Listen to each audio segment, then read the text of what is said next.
I'm headed up this road to get to a town known as Carrietown, Idaho, which is an old ghost town in the middle of the Idaho wilderness. After that, there's a couple abandoned mines I want to check out. It's going to be a really good episode. Stay tuned.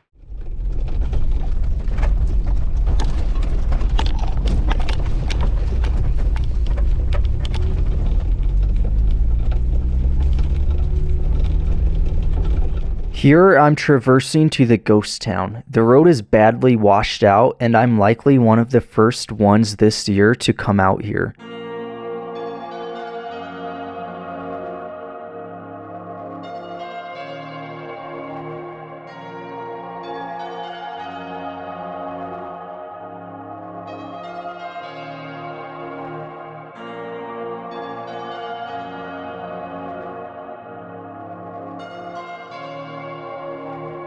This is Carrietown, Idaho. There's a couple structures left, and we're gonna have a look around before heading up. A forgotten mining camp tucked high in the mountains of central Idaho. Not much remains today, just a few cabins, scattered artifacts, and the outline of a town that once tried to carve out a life in this rugged country. Carrietown grew in the late 1800s during the Smoky Mountains mining boom. Prospectors chased silver, lead, and zinc through these hills, hauling ore down rough wagon roads towards the Wood River Valley. For a short time, the town had real promise. Miners lived here year-round, working claims scattered across the surrounding mountainsides and building small mining camps, mills, and cabins. But like a lot of early Idaho boom towns, the excitement didn't last. The veins thinned and the money left, and winter storms reclaimed most of what people built. By the early 1900s, Carrietown was slowly becoming abandoned. Today, Carrietown is just a ghost of itself. Tucked into trees above the valley, a small reminder of Idaho's mining past, still hanging on in the mountains. This is the first cabin I noticed, and I really don't know how much is left in this town, you know? This clearing was where some of the buildings were. You could see the remnants of a cabin right here, an old log cabin, which is really neat. But yeah, they had everything here as an old mining town. And then tucked away is this cabin that's still standing. So we'll go inside real quick. But it's not in too great of condition. A lot of it's just tore up now. The cabinets, kitchen cabinets. This goes right into the bedroom, which still has the bed sheet and all this stuff. Everything just left. But yeah, it's a gnarly ghost town that nobody really comes out to since it's so desolate. Alright, so that's the first cabin. We'll keep going now. But yeah, that's it. This is pretty cool, and it's just such a drive to get up to this spot, you know. The roads are all washed out. It's difficult to get up. This is the only other standing structure. There's another house that's knocked down, but we'll go inside real quick and have a look in. It's interesting looking. This was a bunkhouse, I think. Had the bunk beds, look at that. 2 of them. And then another 2 side by side. And all the dates, 2021. Another 2021, 2020, 2018, 2009 up there. This is where the piping was to go down. Nice. We'll keep looking. Cabin is all knocked over. And there really wasn't anything inside of it anyway. But yeah, it's all gone now. I think this was a water tower. Would have had a water barrel up above. It was gravity fed, so it would feed into the rest of the town below. This whole clearing you see, that was where other buildings were. So you could just imagine how huge this ghost town was in its prime for it just to be totally abandoned now. At all these different levels you see was a cabin, so at this flattened out spot, that was somebody's cabin. And then continuing up, there's another spot where there's a cabin as well. And you could see there's a slight incline where they leveled it out. And then this was the last cabin. Everything else, this was the end of the city.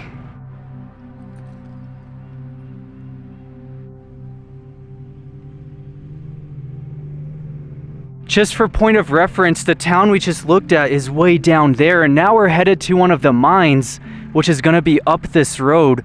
After that, we're headed to the second mine, which is further down the canyon, so that's to be the last one as we're leaving the canyon.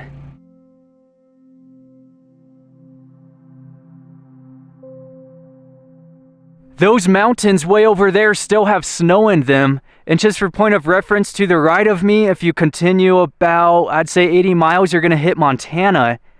And to the left of me, you're gonna hit Boise. I'm in about central Idaho right now, right outside of Haley, Idaho. But it's just amazing up here, and it's such a scenic view.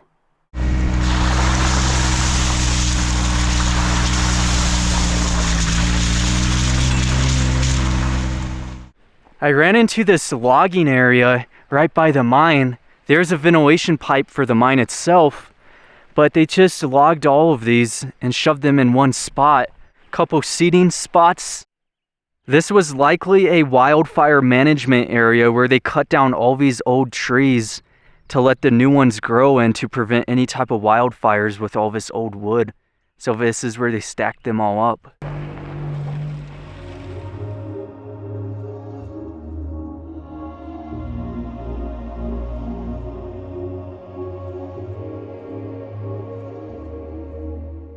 All that wood is from the mine operation, and it washed out into the stream during a flash flood. So this is really insane because you'll just be walking into woods, right? And then you look over to the right and just appears this massive abandoned mill for the mines, and it's just huge. We're gonna have a look at it. Just look how bad of condition this is. All of those rocks you see are from that wall. Coming up to the second level right now, this wall is in really good condition comparatively. Lee really likes snow, you could tell.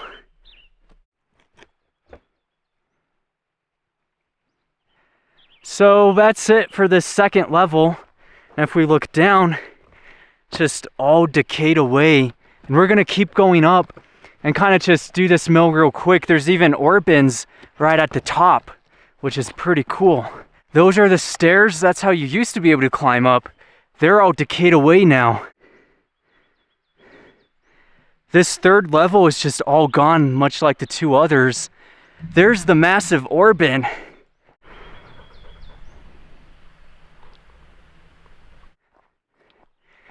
Just think about these massive pillars, how much work this would have taken to truck everything up and just to build this mill to get all the equipment up. It's insane to think about. And this is where the above ground miners worked. So you had the above ground and then the underground ones. They'd all come from that same town, which we explored earlier in the video. And they're just come out here to work 12, 15-hour shifts. That's a small tree that's really committed to growing. Look how it's just going in that rock wall. For as old as this place is, all the mines are caved in and only waste rock remains. As you could see, the town itself, only a couple standing buildings, but yet this rock wall continues to exist.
This snow is freaking deep, and we're just climbing down it.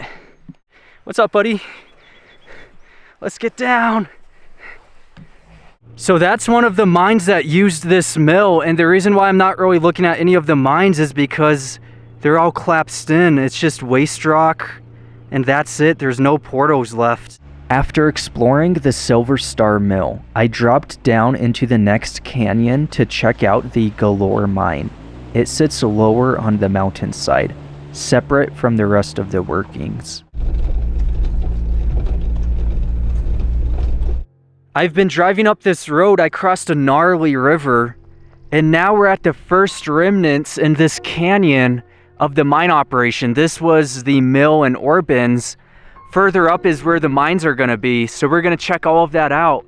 But we'll see the milling real quick. This was the mill. What they would have done is they had a road up above to bring all the ore from the mines and then bring it down into this mill. It's all tore up, much like the other mill, where there's not a lot of remnants. So we'll quickly glance over it and keep going.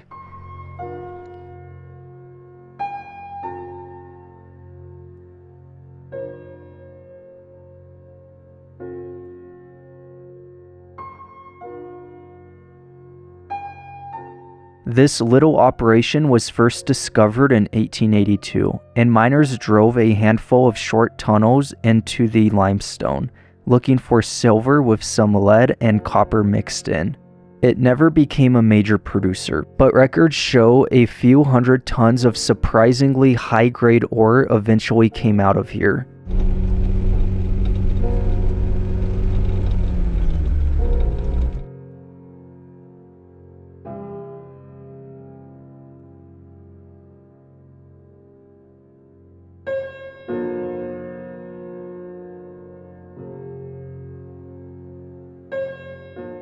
Now this is cool. It's a couple cabins. You can see 2 cabins there.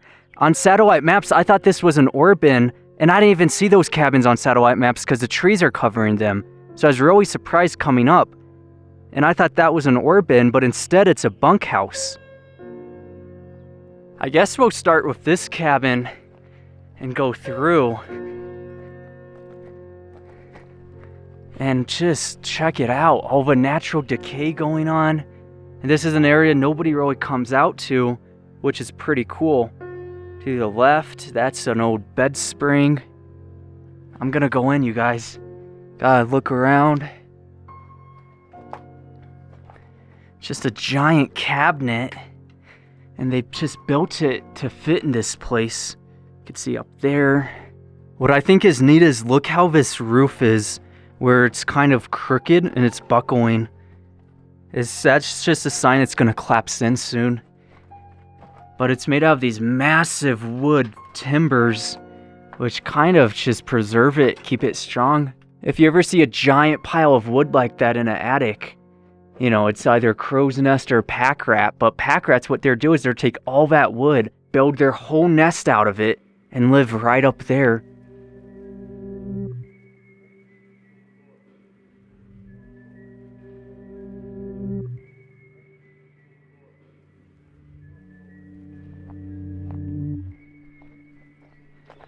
Coming up, another cabin, just all destroyed. And touching this one, looks like a workshop. You could see you had that big garage door, and then this is where they would have worked on just equipment and storage and everything like that. Behind the workshop is a pantry, collapsed in, but it was right here for the cold food storage. It's all falling down now.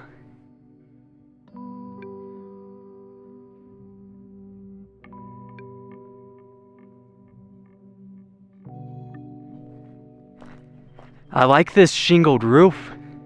The amount of time it would have taken to place each and every one of these. There's the workshop, one cabin, and then the second cabin. And veering to the left, that's the bunkhouse. Can't really see too much of it. It's all overgrown.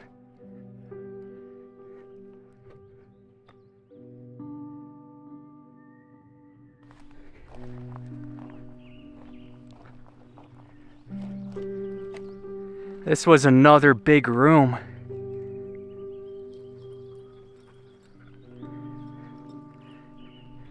And then, if we look down, this is what the miners woke up to.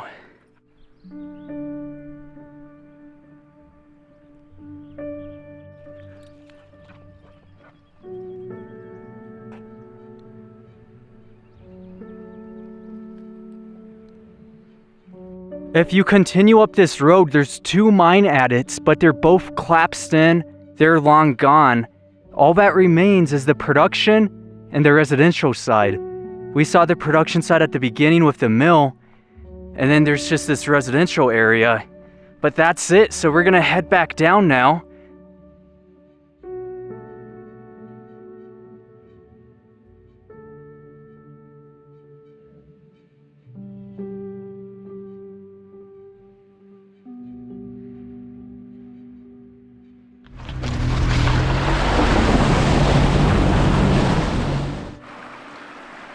I got across the river, and this has been Sawtooth National Forest, exploring all around. I'll show you on Google Earth real quick the whole area we've checked out, but this is it. So I just want to say thank you for watching. Be sure to put a like, comment down below, subscribe, and stay tuned.